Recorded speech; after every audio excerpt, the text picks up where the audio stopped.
दोस्तों मैं इस वीडियो में बताने वाला हूं कि राष्ट्रपति का चुनाव कैसे होता है। एकदम आसान तरीके से बताने वाला हूं। आप इस वीडियो को पूरे अंत तक देखिए, आपको समझ में आ जाएगा कि राष्ट्रपति का चुनाव कैसे होता है, क्या पूरा प्रोसेस होता है, जो लोग चुनते हैं राष्ट्रपति को कैसे चुनते हैं, पूरी प्रक्रिया के बारे में बताने वाला हूं। इसलिए आप इस वीडियो को पूरा अंत तक देखिए, आपको समझ में आ जाएगा, कहीं भी स्किप मत कीजिएगा। सबसे पहले बता दूं कि जो राष्ट्रपति का चुनाव होता है इसमें जनता वोट नहीं देती है, जनता के बदले में जनता के द्वारा चुने गए जो प्रतिनिधि होते हैं वो वोट देते हैं। नहीं समझ में आया? अब समझ में आएगा, मैं बताने वाला हूँ। जैसे मान लीजिए जनता यानी हम लोग वोट नहीं देते हैं, हमारे बदले में जो सांसद और विधायक चुने गए होते हैं वे वोट देते हैं और राष्ट्रपति को चुनते हैं। लेकिन पूरी प्रोसेस क्या होता है, पूरी प्रक्रिया क्या होता है, कैसे चुनते हैं, इसके लिए हम इस वीडियो में बात करने वाले हैं।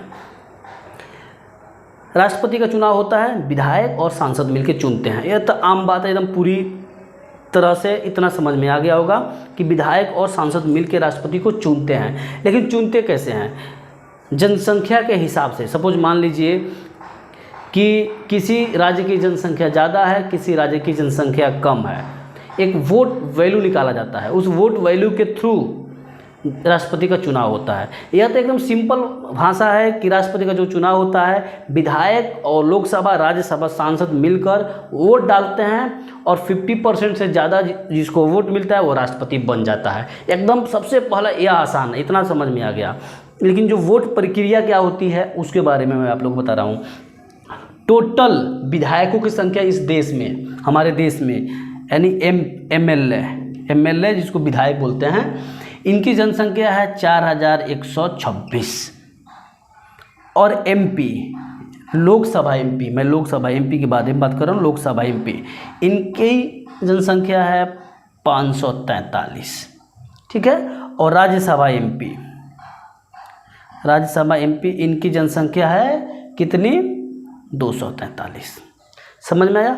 यानी ये सभी लोग मिलके वोट डालते हैं और जिसको 50% से ज़्यादा वोट मिल जाता है, थोड़ा सा भी ज़्यादा, 51% या 50%, 1 जो भी जिसको ज़्यादा मिल जाता है, 51% मिले या फिर जितना, मतलब 50% से ज़्यादा, वो राष्ट्रपति चुन लिया जाता है।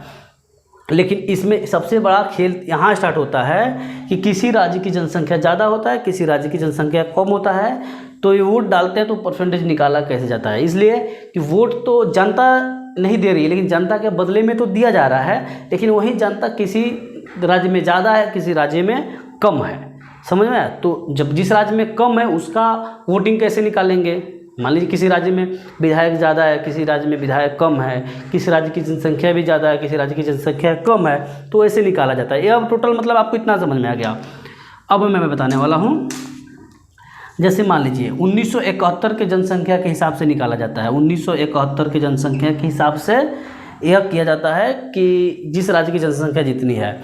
अब सपोज मान लीजिए उत्तर प्रदेश के बारे में लेते हैं कि उत्तर प्रदेश में सीट भी ज़्यादा है और जनसंख्या भी ज़्यादा है। सपोज मान लीजिए यूपी में, उत्तर प्रदेश में जो 403 वहाँ पे विधायकों की संख्या है, 403 है, और जनसंख्या कितनी है 1971 में के हिसाब से? यह 1971 के हिसाब से जनसंख्या है कितना? 83,849,775। इतनी जनसंख्या थी 1971 में। हर राज्य की अलग अलग हो सकती है। अब क्या करेंगे, जो भी जनसंख्या है उसमें 403 गुणे 1000 से डिवाइडेड कर देंगे। अब जो भी आएगा, 218 है, यह हुआ एक एमएलए इक्वल टू 208 वोट। समझ में आया? यानी एक एमएलए इतना वोट देगा, एक एमएलए की वैल्यू हो जाएगी 208। समझ में आया?